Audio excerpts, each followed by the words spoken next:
Hello friend, कैसे हैं आप सब। उम्मीद है कि आप सब अच्छे हैं, आप लोग की तैयारी अच्छी। चलिए ठीक है दोस्तों, आज हम बीपीएससी का चीज़ें का प्रैक्टिस सेट नंबर 6 आप लोग साथ डिस्कस करने वाले हैं। इससे पहले हम 5 सेट अपलोड कर चुके हैं, आप नहीं देखें तो प्लेलिस्ट में जाकर देख सकते हैं। ठीक है, तो स्टार्ट करते हैं क्वेश्चन नंबर फर्स्ट। जो फ्रेंड जब पहली बार विजिट कर रहे हैं तो चैनल को सब्सक्राइब कर लीजिए और अपने दोस्तों में शेयर जरूर कर दीजिएगा। ठीक है, चलिए तो ये आपको देखिए question number first. Question number first कहता है कि भारतीय राष्ट्रीय कांग्रेस अधिवेशन में भारतीय राष्ट्रीय गान पहली बार किस वर्ष गाया गया था। तो यहाँ पर राइट आंसर आपका 1 हो जाएगा, यानी 1911 में पहली बार गाया गया था। याद रखिएगा, और पूरा डेट याद रखना तो 27 दिसंबर 1911 को भारतीय राष्ट्रीय कांग्रेस के कलकत्ता अधिवेशन में गाया गया था।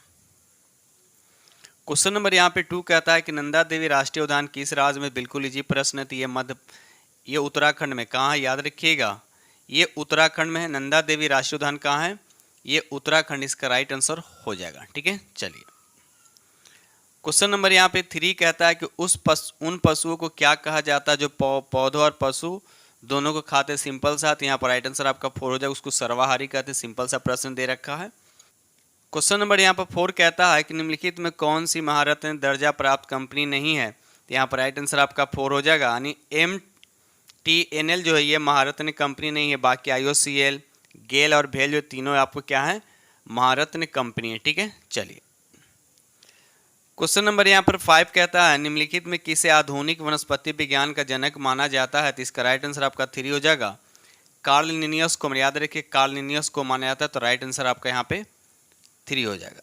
चलिए क्वेश्चन नंबर यहाँ पे 6 आ गया। आपको रीजनिंग का प्रश्न दे रखा है। इस पैटर्न को देखकर आपको बताने हैं कि क्या होगा। देखिए यहाँ पर 3, यहाँ 3 लिखा है, उसके बाद 4, 7, 12 इस तरह से लिखा हुआ है। तो 3 में क्या कीजिए, पहले 1 ऐड कीजिए तो 4 आएगा। फिर आप ये 4 में 3 ऐड कर दीजिए तो कितना आएगा, 7 आएगा, यानी प्राइम नंबर आपको जोड़ने हैं। फिर 7 में आपको 5 ऐड कीजिएगा तो कितना आएगा, आपका 12 आएगा। तो इस तरह देखिए 2-2 का गैपिंग चल रहा है। उसके बाद अगर हम 12 में कितना ऐड करेंगे, 7 ऐड करेंगे तो कितना आएगा, आपका 19 आएगा। ठीक है, उसी तरह से अगर हम 28 में 11 को अगर ऐड कर देंगे तो कितना आएगा आपका, तो 39। तो राइट आंसर आपका यहाँ पर फर्स्ट हो जाएगा। क्वेश्चन नंबर यहाँ पे 7 कहता है कि एक समबाहुभुज का बहिष्य कोण 72 डिग्री दे रखा है, तो उसके अंतः कोण कितना होगा। बिल्कुल इजी प्रश्न दे रखा है, उसका अंतः कोण कितना होगा। बस कुछ नहीं करना है, 180 में से इस 72 को क्या कर देना, माइनस कर देना, यानी 108 इसका राइट आंसर हो जाएगा। अब देखिए किस ऑप्शन में दे रखा है 108। तो यहाँ पर देखा है तो ऑप्शन आपका बी दे रखा है, यानी नंबर 2 आपका दे रखा है। राइट आंसर आपका बी हो जाएगा। क्वेश्चन नंबर यहाँ पे 8 कहता है आयताकार आकृति गणना के एक समूह निरूपित करता है। इस तरह से आपको पैटर्न दे रखा है, पैटर्न को देखते हुए इसका आंसर बताना है। ठीक है, तो यहाँ पर देखिए 36 लिखा हुआ, 36 का स्क्वायर कीजिएगा तो 6 आएगा। यहाँ 6 लिखा हुआ है, 81 का 9 आएगा। फिर दोनों को ऐड कर दिया गया तो यहाँ पर 15 आ गया। ठीक है, बात समझ में आया। उसी तरह से सबको करना है। तो उसी तरह से यहाँ देखिए 49 लिखा, 49 का 7 होता है। 100 का कितना होता है, 10 होता है। जब दोनों को ऐड कीजिएगा तो 17 आएगा। तो 10 यानी 7, 10, 17 किस ऑप्शन में, तो 4 ऑप्शन आपका राइट आंसर हो जाएगा। चलिए आगे बढ़ते हम लोग अगले प्रश्न की तरफ। चलिए देखिए रेलगाड़ी का प्रश्न दे रखा है। एक रेलगाड़ी उन 2 व्यक्तियों को क्रमशः 10 सेकेंड और 8 सेकेंड में पार करती है जो क्रमशः 4 मीटर प्रति सेकेंड और 10 मीटर प्रति सेकेंड की चाल से विपरीत दिशा में चले। तो रेलगाड़ी की चाल आपको बताना है। ठीक है, देखिए यहाँ पर रेलगाड़ी की चाल कैसे हम निकालते हैं। अगर हम रेलगाड़ी की चाल को अगर x मान लेते हैं तो यहाँ पर देखिए एक दे रखा है 4, एक दे रहा है 10। ठीक है, तो हम क्या करते हैं, दोनों को क्या करते, दूरी को अगर हम बराबर करके बनाते हैं तो बन जाएगा। यहाँ देखिए पहला है 4 मीटर प्रति सेकंड, इसको मैं 4 से ऐड कर दीजिए। अब पहले दे रखा है कितना, 10 सेकंड, या 10 से मल्टीप्लाई कर दीजिए। उसी तरह से बराबर कीजिए x प्लस यहाँ पर देखिए 10 मीटर दे रखा, 10 मीटर पर सेकेंड, तो 10 यहाँ ऐड कीजिए। और इसका टाइमिंग कितना था, तो 8 सेकेंड था। इसको ऑल ओवर आप सॉल्व कीजिएगा तो यहाँ से x का जो वैल्यू आएगा आपका 20 मीटर पर सेकेंड आएगा। तो राइट आंसर आपका यहाँ पे 2 हो जाएगा। ठीक है, चलिए ये रहा अगला प्रश्न। क्वेश्चन नंबर यहाँ पे 10 कहता है कि एक कक्षा में 60 छात्र हैं, उनमें लड़कियों और लड़कों का अनुपात इतना दे रखा है। यदि 5 लड़के कक्षा से निकल जाते हैं तो लड़कों और लड़कियों की संख्या का अनुपात आपको बताने हैं। ठीक है, तो सबसे पहले हमको ये पता होना चाहिए कि बॉयज़ कितने हैं, गर्ल्स कितने हैं। रेशियो दे रखा है इतना, बात समझ में आया। रेशियो इतना दे रखा है तो हम फाइंड कर लेते हैं बॉयज़ कितना है। तो बॉयज़ कितना होगा, तो टोटल कितना दे रखा है 60, आई दोनों को ऐड करेंगे, ये 12। पहले क्या दे रखा है, गर्ल्स बॉयज़ 7 हो गया, तो यहाँ पर 7 से क्या करेंगे, मल्टीप्लाई करेंगे, 12 5 60 हो गया, यानी 35 क्या हो गया आपका बॉय। अगर निकालने की बात है तो 60 बटे कितना हो, अब देखिए 35 निकल गया, तो 60 में से 35 को माइनस भी कर सकते हैं, तो यहाँ पर राइट आंसर आप कितना हो जाएगा आपका 25। ये हो गया आपका बॉयज़, ये हो गया आपका गर्ल्स। पूछ रहा है कि 5 लड़के निकल गए, यानी इसमें से 5 को माइनस कर दिया, यानी 30। 30 और 25 का अनुपात ज्ञात कीजिए। पहले लड़का करा तो लड़का 30 हो जाएगा, उसके बाद 25, दोनों 5 से कटा, 5 से 6 बार में कटेगा, अब 5 से ये 5 बार में कटेगा, यानी 6:5 जो है इसका राइट आंसर हो जाएगा। चलिए क्वेश्चन नंबर यहाँ पे 11 कहता है भारत में सिजदा प्रथा किसने शुरू किया था। बिल्कुल जी प्रश्न है, तो यहाँ पर राइट आंसर आपका 4 हो जाएगा, गयासुद्दीन बलबन, यानी सीधा सा बलबन याद रखिएगा। चलिए आगे बढ़ते हम लोग अगले प्रश्न की तरफ। निम्नलिखित में कौन सा झूठ का पता लगाने वाली मशीन है, तो यहाँ पर बताइए इसका राइट आंसर। तो राइट आंसर आपका 4 हो जाएगा, यानी पॉलीग्राफ इसका राइट आंसर हो जाएगा। बढ़ते हैं हम लोग अगले प्रश्न की तरफ। दोस्त वीडियो अच्छा लग रहा हो तो प्लीज़ लाइक कीजिएगा, अपने दोस्तों में शेयर जरूर कर दीजिएगा। चलिए क्वेश्चन नंबर यहाँ पे 13 कहता है कि सहारा रेगिस्तान कहाँ है, तो जाहिर सी बात है ये अफ्रीका में। तब देखिए अफ्रीका में लिखा हुआ, दक्षिण अफ्रीका में कि उत्तरी अफ्रीका में है, तो याद रखिएगा ये उत्तरी अफ्रीका में, याद रखिएगा उत्तरी अफ्रीका में है सहारा मरुस्थल। ठीक है, चलिए आगे बढ़ते हम लोग। क्वेश्चन नंबर यहाँ पर 14 कहता है चंद्रमा पर उतरने वाला पहला अंतरिक्ष यान कौन सा था, तो अपोलो था, याद रखिए अपोलो था। तो अपोलो कौन, यहाँ पर 14 लिखा हुआ, 11 लिखा हुआ, तो याद रखिए 11, यानी अपोलो 11 जो है 20 जुलाई 1969 को पहली बार चंद्रमा पर उतरा था। इसमें 2 थे, एक नील आर्मस्ट्रॉन्ग और एंड्रिल, याद रखिएगा। ठीक है, यानी चंद्रमा पर प्रथम पैर रखने वाला कौन था, तो याद रखिए नील आर्मस्ट्रॉन्ग इसका राइट आंसर हो जाएगा। क्वेश्चन नंबर यहाँ पर 15 कहता है पुरातात्विक स्थल सूरकोटदा किस राज्य में स्थित है, इसका राइट आंसर आपका 2 हो जाएगा, ये गुजरात में। ये कहाँ पर है, ये गुजरात, इसका राइट आंसर हो जाएगा। क्वेश्चन नंबर यहाँ पर 16 कहता है निम्नलिखित में से किसे मिसाइल मैन ऑफ इंडिया के नाम से जाना जाता है, तो याद रखिए इसका राइट आंसर आपका बिल्कुल जी प्रश्न, यानी 2 हो जाएगा। कौन कौन नहीं इनको जानते होंगे, डॉक्टर APJ अब्दुल कलाम इसके राइट आंसर हो जाएगा। ठीक है, जो भारत के पूर्व राष्ट्रपति भी रहे थे। चलिए क्वेश्चन नंबर यहाँ पे 17 कहता है, क्वेश्चन नंबर यहाँ पे 17 कहता है कि प्रोटोप्लाज्म शब्द किसे गढ़ा है, किसने गढ़ा ये बताना आपको। तो बताइए यहाँ पर 17 का राइट आंसर क्या होता है, राइट आंसर आपका ये हो जाएगा जोहान इवेंजेलिस्ट पुरकिंजे, इसका राइट आंसर हो जाएगा। ठीक है दोस्त, चलिए आगे बढ़ते हम लोग अगले प्रश्न की तरफ। चलिए अगला प्रश्न देखिए, क्वेश्चन नंबर यहाँ पे 18 कहता है निम्नलिखित में कौन सा पशु उत्तक प्रकार नहीं, पशु उत्तकीय प्रकार नहीं है, ये आपसे पूछा जाए तो यहाँ पर देखा जाए तो राइट आंसर आपका 18 के यहाँ पर 2 हो जाएगा। आर्य मेरिस्टोमेटिक उत्तक जो है ये आपका पशु उत्तक नहीं है, बल्कि ये पादप उत्तक, याद रखिए ये क्या है, जिसको बोलते हैं विभाज्य उत्तक भी कहा जाता है, और ये पादप उत्तक है, याद रखिएगा। चलिए आगे बढ़ते हम लोग अगले प्रश्न की तरफ। चलिए अगला प्रश्न देखिए, क्वेश्चन नंबर यहाँ पर 19 कहता है विसरण एक प्रक्रिया जिसके द्वारा क्या होता है, तो यहाँ पर राइट आंसर आपका 1 हो जाएगा, ऑक्सीजन पूरी प्लाज्मा झिल्ली में जा सकती है, तो राइट आंसर आपका फर्स्ट हो जाएगा। क्वेश्चन नंबर यहाँ पे 20 कहता है 20वीं शताब्दी के पहले दशक के दौरान किस स्थान पे भारतीय राष्ट्रवाद तंत्रिका केंद्र माना जाता था, तो यहाँ पर राइट आंसर आपका फर्स्ट हो जाएगा, यानी बंगाल इसके राइट आंसर हो जाएगा। चलिए अगला प्रश्न देखिए, क्वेश्चन नंबर यहाँ पे 21 कहता है रेड क्लिफ रेखा किन 2 देशों के बीच की अंतर्राष्ट्रीय सीमा रेखा है, तो यहाँ पर राइट आंसर आपका 3 हो जाएगा, भारत और पाकिस्तान, याद रखिएगा भारत और पाकिस्तान। ठीक है, अब मैकमोहन रेखा की अगर बात किया जाए, मैकमोहन रेखा हो जाएगा भारत और चीन, याद रखिएगा। चलिए क्वेश्चन नंबर 22 कहता है कि संचार नेटवर्क में अंतर्राष्ट्रीय कनेक्टिविटी की सुविधा प्रदान करने के लिए में अंतर्राष्ट्रीय दूरसंचार संघ की स्थापना की गई थी, तो कब की गई थी, तो इसका राइट आंसर आपका 2 हो जाएगा, 1865 इसके राइट आंसर, याद रखिए 1865 जो है इसके राइट आंसर हो जाएगा। क्वेश्चन नंबर यहाँ पे 23 कहता है कि म्यूरिएटिक अम्ल का वैज्ञानिक नाम क्या है, तो तो यहाँ पर राइट आंसर आपका 2 हो जाएगा, यानी हाइड्रोक्लोरिक अम्ल, याद है इसको बोलते हैं हाइड्रोक्लोरिक अम्ल। और सबसे स्ट्रॉन्ग, याद है जितने भी एसिड होते हैं सभी एसिड में क्या होता है, सबसे ज़्यादा स्ट्रॉन्ग होता है हाइड्रोक्लोरिक एसिड। क्वेश्चन 24 कहता है इसरो ने मानव रहित परीक्षण बेड जिसको बोलते हैं RLVTD का पूर्ण रूप क्या होता है। तो यहाँ पर पहला दूसरा ऑप्शन नहीं, देखते हैं किस ऑप्शन में दे रखा है यहाँ पे। तो यहाँ पर राइट आंसर आपका 24 का राइट आंसर आपका यहाँ पर 4 हो जाएगा।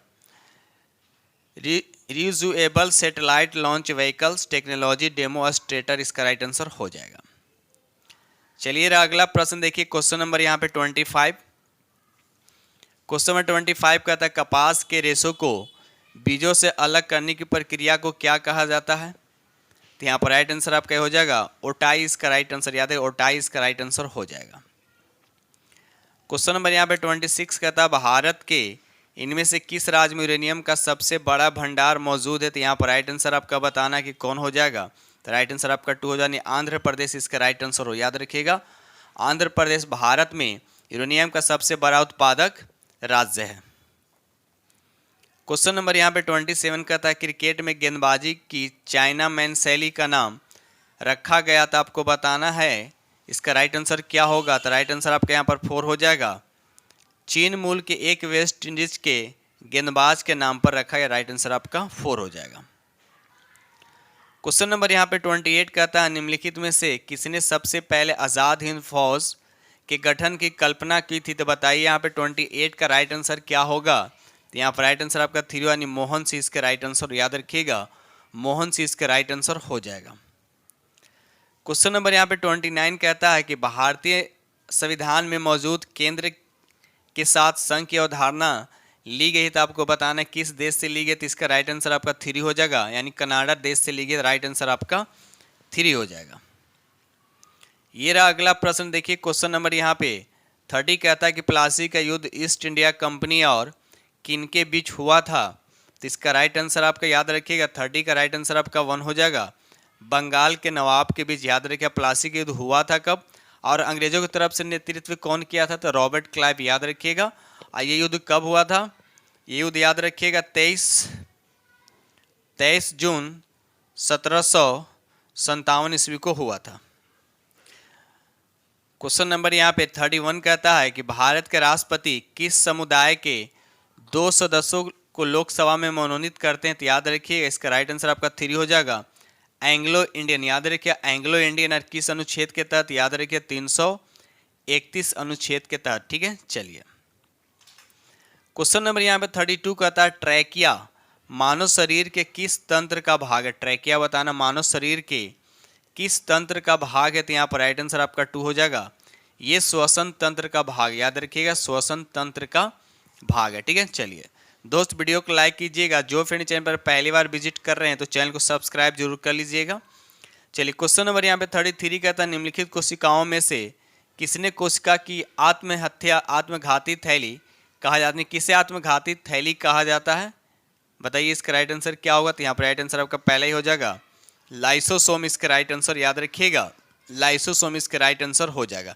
ऐसा इसलिए कहा जाता है कि यह स्वयं कोशिकाओं को क्या कर लेता है, नष्ट करने में सक्षम है, इसीलिए लाइसोसोम को कोशिका की आत्मघाती थैली के रूप में जाना जाता है। क्वेश्चन नंबर यहाँ पे 34 कहता है अंडमान और निकोबार द्वीप समूह में स्लैश एंड बर्न कृषि को क्या कहा जाता है। तो यहाँ पर राइट आंसर आपको बताने हैं। तो राइट आंसर आपका 4 यानी दीपा इसका राइट आंसर हो, याद रखिएगा दीपा इसका राइट आंसर हो जाएगा। अगर हम झूमिंग की बात है तो असम मेघालय में झूमिंग बोला जाता है। उसी तरह से यहाँ पर एक लिखा है पामलू लिखा हुआ है, पामलू कहाँ, ये मणिपुर में बोला जाता है, याद रखिएगा। चलिए यहाँ से आपका कुछ मैथ दे रखा है आपका 35। चलिए आपको बताने हैं कि एक आदमी जो है क्रय मूल्य से 4% हानि पर फूल बेचता है, परंतु 25 ग्राम के बाड़ के स्थान पे 20 ग्राम बाड़ का उपयोग करता है, तो उससे होने वाले लाभ % आपको ज्ञात करना है। देखिए यहाँ पर 25 के जगह पे 20 यूज कर रहा है तो कितना का प्रॉफिट, कितना का 5 का प्रॉफिट कर रहा है, किसके ऊपर, 20 के ऊपर करना है, ठीक है। तो यहाँ से आप सॉल्व कीजिएगा, 20 नीचे लिखाएगा और उसके बाद 100 से मल्टीप्लाई, 100 से जब मल्टीप्लाई करेंगे तो 20 से कटे कितना आएगा आपका 25%। क्या आएगा 25%। लेकिन क्वेश्चन में आपको दे रखा है कि 4% हानि होता है। क्या होता है 4% हानि होता है। तो उसके बाद हम सक्सेसिव लगाएंगे। क्या लगाएंगे सक्सेसिव लगाएंगे तो 25 और उसके बाद जब हानि होता है तो माइनस किया जाता है, फिर यहाँ माइनस हो जाएगा और 25 गुने 4 बटे कितना हो जाएगा यहाँ पे 100। बस ये कहानी है। तो इसको देखिए 25 का 100 तो कट आएगा तो यहाँ पर 1 बचेगा और ये 4 अब ये कितना हो गया 5 और 25 में से 5 यानी 20% का क्या होगा उसे लाभ होगा। ठीक है, चलिए आगे बढ़ते हम लोग अगले प्रश्न की तरफ। चलिए क्वेश्चन नंबर यहाँ पे 36 कहता है कि ए बी का 20% बी के 25% के बराबर है। तो ए बी का क्या है 20%। 20% का मतलब ए गुने क्या हो जाएगा 20, क्योंकि परसेंटेज 100 नीचे कट जाएगा। अब बी गुने कितना हो जाएगा आपका 25। तो 5 से कटेगा 4 बार में, इसको 5 से कटेगा 5 बार में। तो यहाँ से अगर ए निकालिएगा तो ये कितना आएगा आपका 5b बटे कितना आएगा आपका 4 आएगा। क्वेश्चन कहता है कि ए का 28% बी के कितने परसेंट के बराबर होगा। तो ए का मान कितना दे रखा है इतना दे रखा है। तो 5b लिखिए 5b और यहाँ पर 4 हो जाएगा। गुने 28% यानी 28 बटे 28 लिखिए, क्योंकि b के इधर परसेंट कीजिएगा तो कट जाएगा। इधर क्या लिखिएगा आप b, क्या लिखिएगा b लिखिएगा। तो b गुने यहाँ पर x, चलिए x बटे 100 तो यहाँ पर भी 100 लिखना पड़ेगा। तो 100 से 100 क्या हो जाएगा आपका कट जाएगा और यहाँ देखिए b से b क्या हो जाएगा आपका कट जाएगा। ठीक है, तो यहाँ से इसको काटिए 7 बार में। तो 7 पची कितना हो गया 35 यानी x का मान कितना आ गया आपका 35%। तो राइट आंसर आपका यहाँ पे ए हो जाएगा। ठीक है, चलिए आगे बढ़ते हम लोग। क्वेश्चन नंबर यहाँ पे 37 कहता है कि ए इतना दे रखा बी और इटरेशन इतना दे रखा। तो यहाँ देखिए हम निकालते कैसे हैं। ए बी और सी हमने लिख दिया। देखिए यहाँ पर अगर इसको मल्टीप्लाई करें तो 3 हो जाएगा। तो 3 किसका वैल्यू होगा बी का और 2 कितना किसका होगा ए का। तो 2 हो गया, ये हो गया आपका 3। उसी तरह से यहाँ देखिए 3 जो है सी का वैल्यू होगा। ठीक है, और 1 जो होगा आपका बी का। तो बी का 1 यहाँ लिखेंगे, सी का यहाँ लिखेंगे। सी का वैल्यू कितना 3।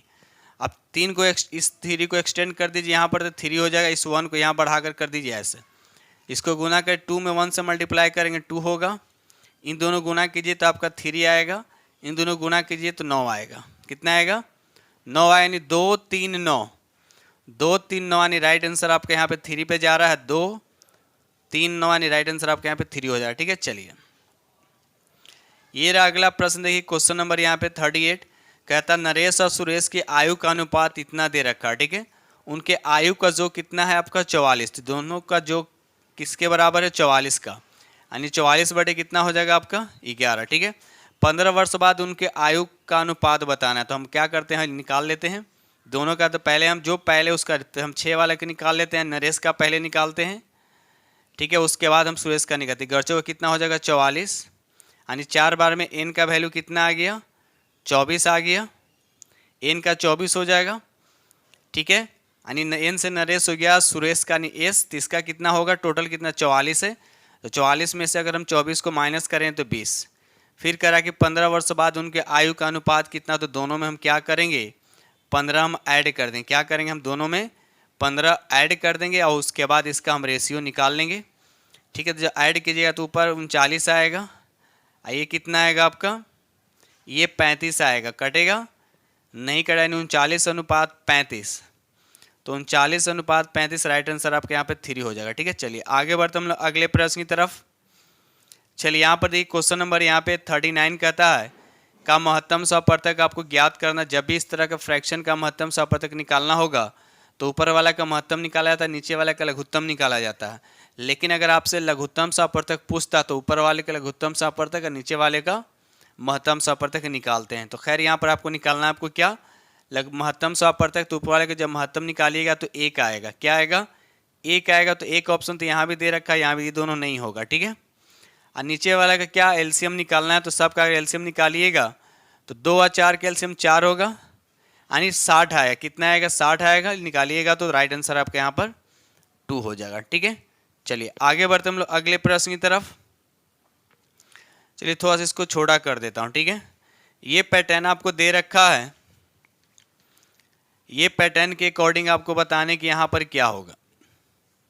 ठीक है, चलिए देखते हैं हम क्या करते, कैसे बनाते हैं इसको। यहाँ पर देखिए आपको दे रखा पहला में 3 दे रखा, 3 दे रखा। ठीक है, तो कितना होगा, 3 कितना हो जाएगा आपका। 3 का पहले क्या कीजिए, क्यूब स्क्वायर कीजिए।